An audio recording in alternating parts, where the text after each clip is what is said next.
I'm Danny Ramos, and welcome to this week's Hispanic Speak Out TV. We've been on the air for about 15 years, bringing you Hispanic issues of concern to the community. And in keeping with that, we have always interviewed people that have something to say about the position of Hispanics and what Hispanics are contributing to our society. Okay, and I'm having the honor of having two really, really cool people here today. And one is Derek Sindler. And Derek is the agroecology coordinator for the farm workers. Okay, and then we have Jessica in English, Ramirez, who's the general coordinator for the farm workers. Hi, how you doing, guys? Great, thank you for having What us are on you our doing show. here? You guys are venturing out of your protected circle. Yeah, we are very happy to know you and happy to. God, that's two people in Florida that are happy to know me. No, I'm pretty sure that are more. Well, Yeah, it's this going to is grow gonna- after this show. Yeah, okay. Well, that's good. Then you got to come back. Yeah, okay. All right, happy to so be here. we're here to talk about some, we like to kid around a lot, but we're here to talk about a couple of serious issues that have to do with the immigrant community of Florida, and particularly in Central Florida. And the farm workers compose a very, very, very important segment of contributions to our society because I got these great strawberries from Publix the other day, and they were on sale, and I eat them when I'm watching a good TV show. And who picked those strawberries? Who brought them to market? The farm workers. Okay, so who wants to start off first? We have a really interesting concept to do with labor. Okay, immigrant labor, not only in the state but across the country. So, and there's some issues that have to do with immigrant labor that you guys can educate us on. Okay, so we'll start off with the concept of E-Verify. You want to go first, Eric? Sure, absolutely. So the issue with E-Verify, to Put this into context. Last year, the Florida is you can call it an anti-immigration bill, and so there's a few provisions that they have in there. One of the provisions is the mandate, which is a federal program which runs Social Security numbers. So if somebody is in an undocumented status, it is going to be a qualifier to work. So any business that has 25 or more employees in the state now is mandated to use E-Verify. So basically, if you're a small business, you don't have to do that process, but you're a bigger business with 25 plus, you have to report to the government who's working for you. That's true. Okay, so what is the result of that? Okay, so now some guy who's an immigrant is working for XYZ company, he's the 26th employee. So what happens with that information that is collected from him? Yeah. So if they already have those employees, they don't have to do nothing. If they're going to hire a new employee, they have to pass through E-Verify.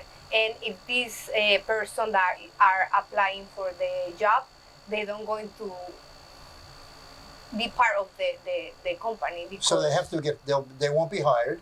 Yeah. Okay, will they be picked up by ICE or what happens?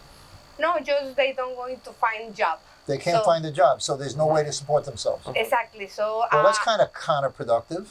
it's very difficult for our community because if they don't have a job, they have to leave from Florida. So Or they go into an underground economy. That's They true. become part of the underground economy. Right. And we have a lot employees that are saying they are passing through a very hard times because they don't have hands, so they don't have nobody to cultivate the fruits and vegetables. So, and this is a bigger problem.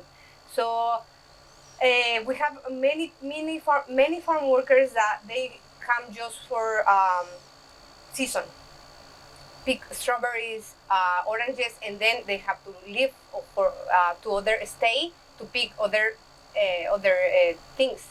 But when they have to come back, they're going to have the same problem. So they don't going to find job because they don't have documents. Okay, is Florida the only state, is one of the only states that has that E-Verify, or is that a federal law? No, E-Verify is a federal law, but not all the states implement all. Okay. So now Florida have to implement after 25 employees. Okay, when was that law enacted? last year? last year. Was active in July 1st Okay. last year. And what do you do in order to influence or support the Hispanic community's issues? Do you lobby? Do you talk to elected officials? Do you try to get them? Because obviously, you need a major support in order to pass a law like that.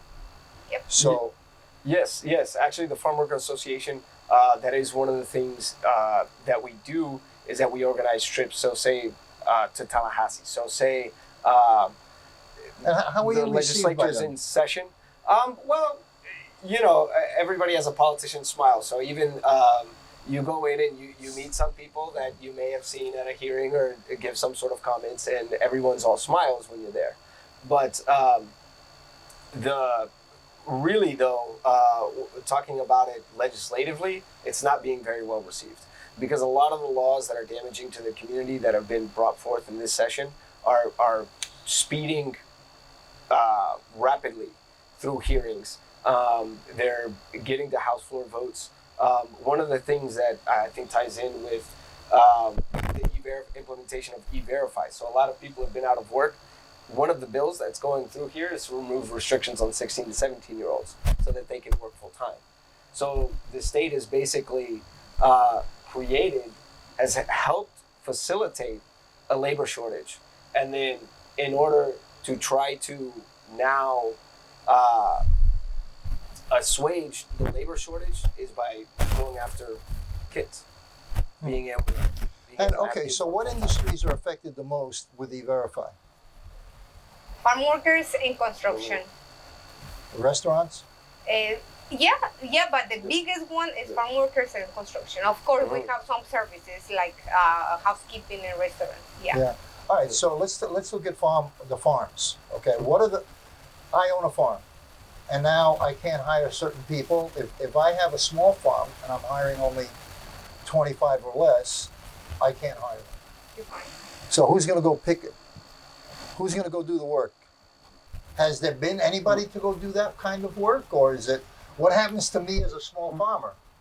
Well, yeah, we are finding that some owners are trying to hire or to bring H2A persons from other countries.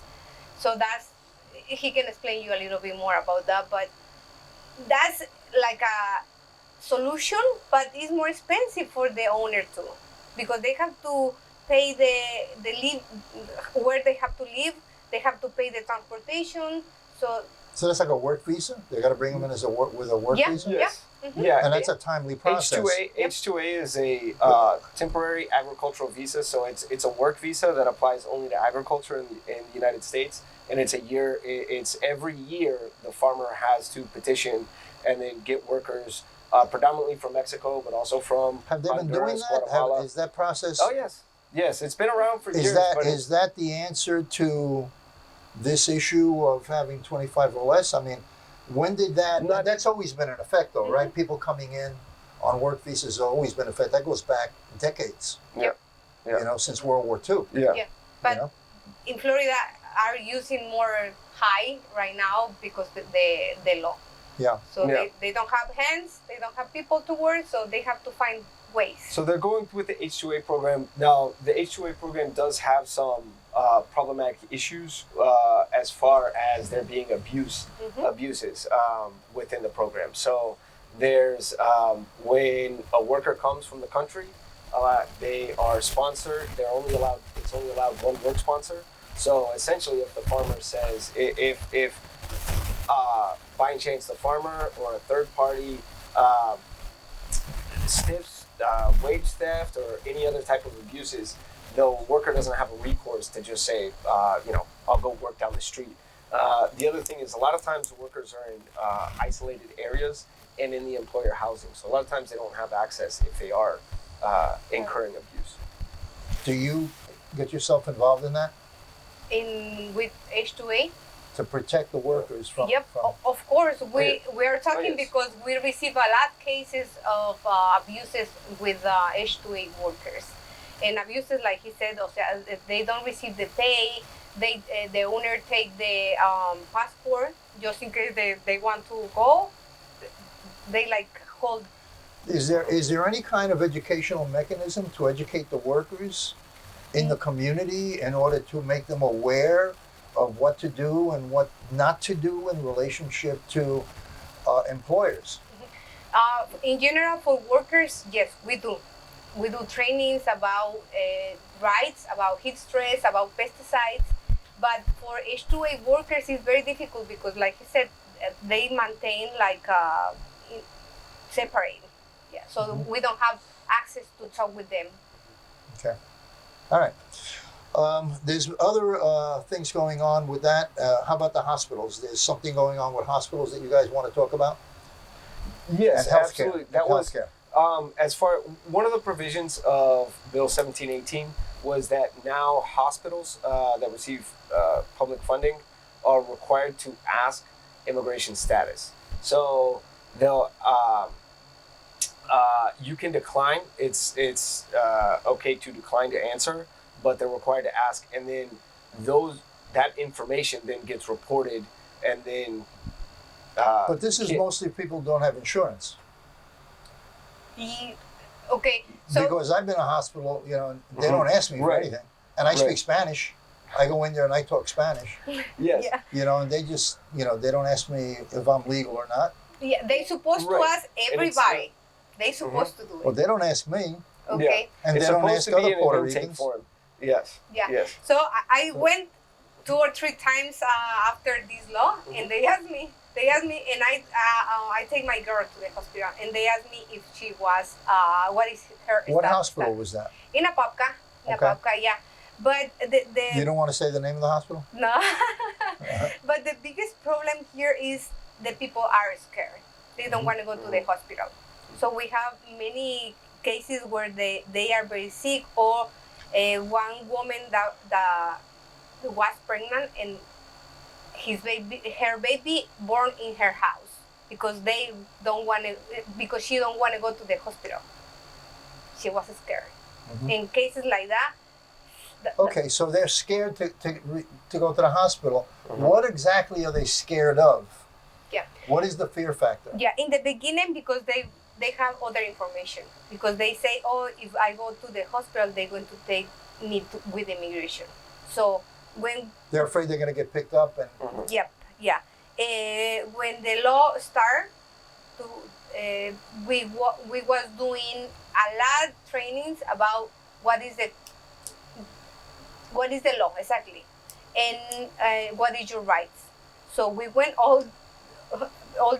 we went to a lot of different cities to train the community, and when we was there, the people was very scared.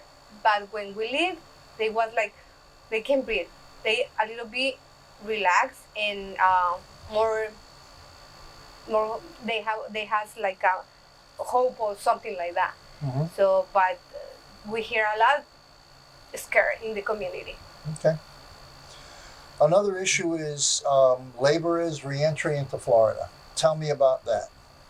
Yeah, absolutely. That's another provision of 1718, and that's if somebody's crossed state lines, so they're coming back into the state of Florida, and there are people without an immigration status. The official language has been inspected, so people who didn't cross the border through an entry point, don't have like an asylum case, a TPS case, or don't have a case active with migration.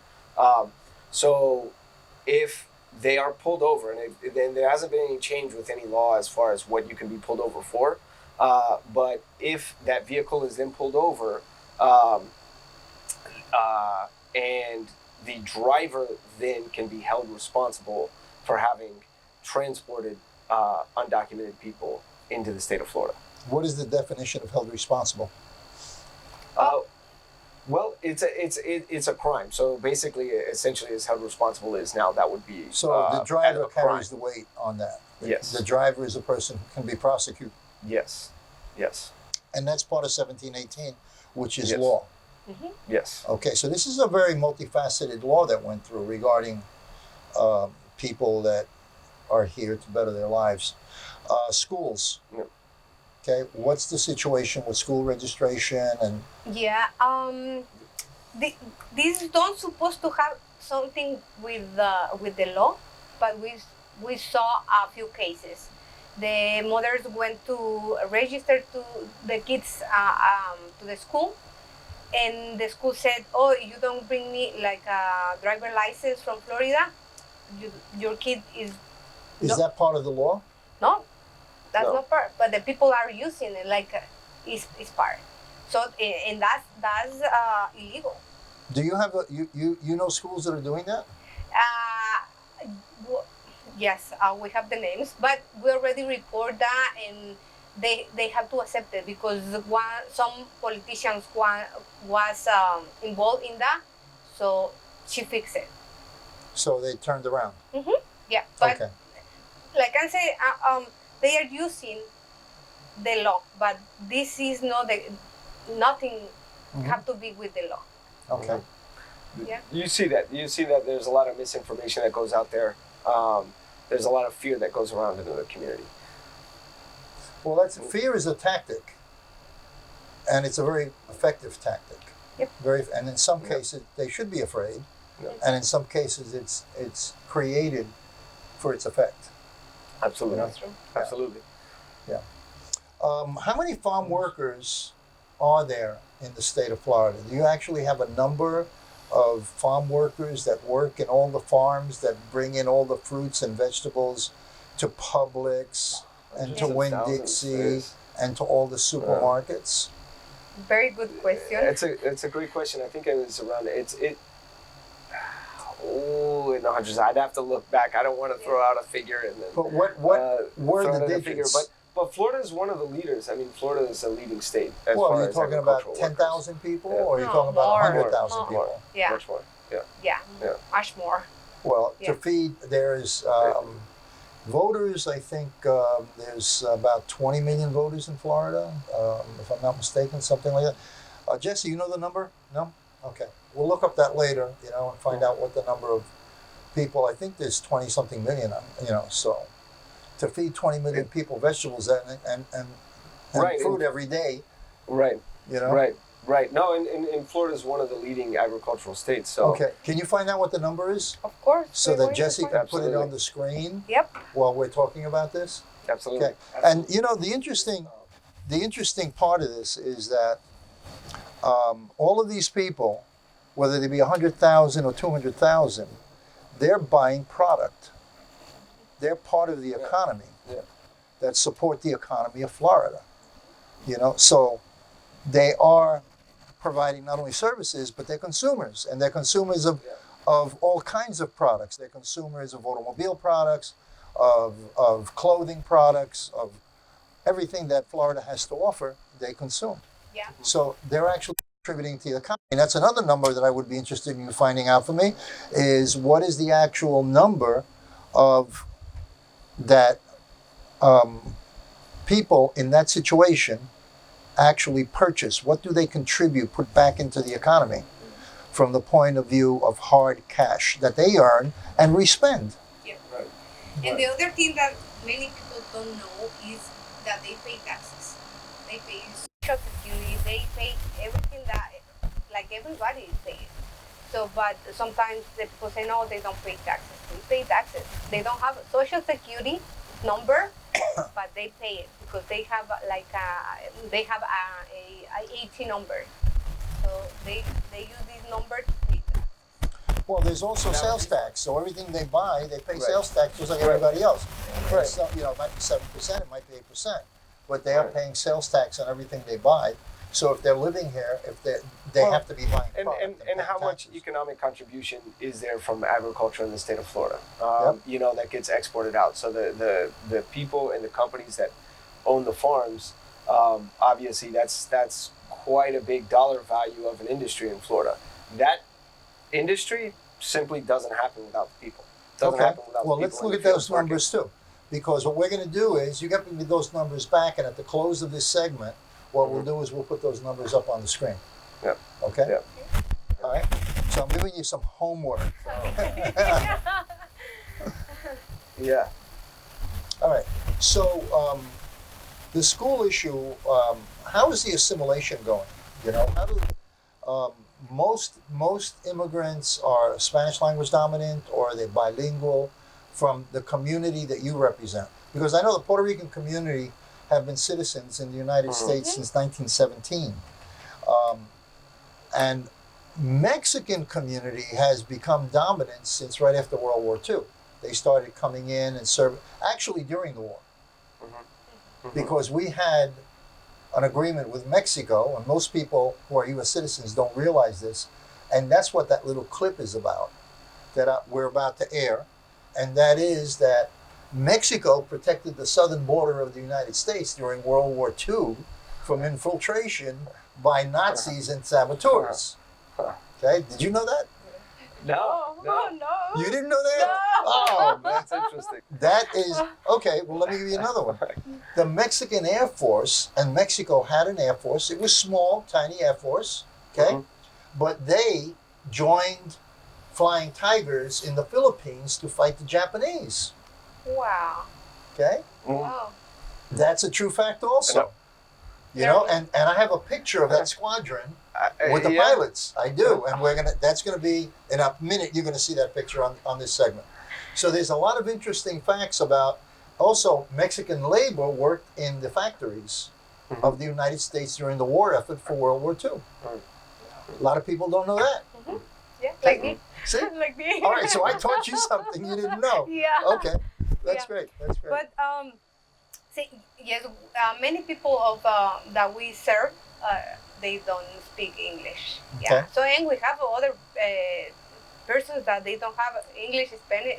They don't speak English, Spanish because they have other languages in their countries. Yeah. But also we are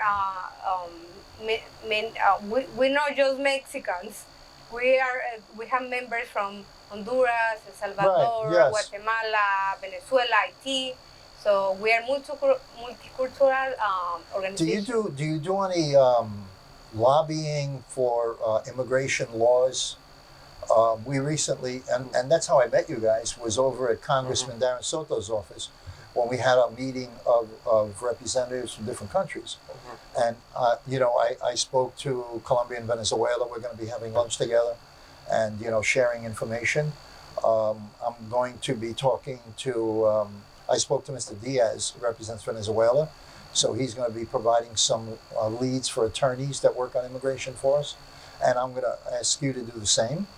You know, we need a couple of lawyers that have their heart in the right place. And I'm not asking them to do free work. They'll be paid, but just reasonably, you know? So if you can help me with that, that would be great. That would be really terrific. Yeah. So what events, could you guys do any events that you invite the community to during the year? And We have Absolutely. many events. I want to go, well, if they're social events, I want to go to all of them. Ah, okay. You're not going to, what you said about people lasting 1 Yeah. hour in the Florida sun while picking, Yeah. Oh yeah. I won't be there. So we can invite the community to come Yeah. to work just 1 hour in the Yeah, fields. yeah. Yeah. I want to go into the fields. I want to bring Jesse with me and do some camera work if we can do that. If you can arrange that, you know, and talk to some of the people and show Yeah. how people work the fields in Florida and Yeah, how important it is. there's Because been- you know, you ever hear the expression "one picture is worth 1,000 words"? Okay. Yep. One photo of people working in the fields, or one video, short video, 1 minute, 2 minutes, it's going to show people that, you know, this is a necessary part of our society, that are contributing not only economically, but they work for a living. Okay. You know, they're not asking for handouts. Yeah. Right. That's exactly one of the things that we've emphasized up there in Tallahassee, is that the story of a lot of the people that came, a lot of the people that farm workers, members of the Farm Worker Association, no one's asking for handouts. No one comes in. That's something that's painted by the other side, or painted by a side. Is that, you know, people come in and cost money, draining the system to be here, and it's actually completely the contrary. For usually, it's people that aren't looking to get anything for free. They're not looking for any kind of a handout. All they're looking for is an opportunity. All right, we're done. It went boom. Half hour went real fast. You know, Yeah. I thank you guys for coming in. Thank you. Thank you for inviting us. being very candid about this. I want to do a follow up. Thank you. Jessica, está bien que yo le dije es una ley anti-inmigrante. Something, okay. I didn't want to get it. I said it, it came out of my mouth. I said 1718. It's called an For us, anti-immigrant bill. it is. But yeah. Yeah. What is the name? It's just called 1718. Yep. There's no Immigration. verbal. There's no. I just looked it back up. I mean, I was just looking it Yeah. up. It's called before. SB 1718. All right. All right. This is Danny Ramos. Thanks, guys, for coming to the show, and we're going to do this again. We're going to do updates, and you promised me to get me into the field. This is Danny Ramos on Hispanic Speak Out. I'm running out of gas, and we'll talk to you next week. Jump-off points for our aircraft to go down and cross the Atlantic to Africa. So the Brazilians were our allies from the very beginning. The other nationality were Mexicans trained here. The Mexican Air Force sent 5 officers here to learn to be instructors. During the time they were here, one of the cadets died in a plane crash. So 4 completed the training and went back to Mexico, where they, in turn, trained in PT-19s, trained the Mexican Air Force cadets down there. And they went on to be part of the 201st Aero Squadron that flew in the Philippines in support of American troops. The Mexicans had a policy of non-aggression on foreign soil, so it was a difficult task for President Roosevelt to convince the Mexican president that they needed to get in the war on our side. And then the Germans sank several Mexican oil tankers. And at that point, they committed to joining the war effort on behalf of the U.S. And that's when they brought their cadets up here to be trained and eventually fought with U.S. forces.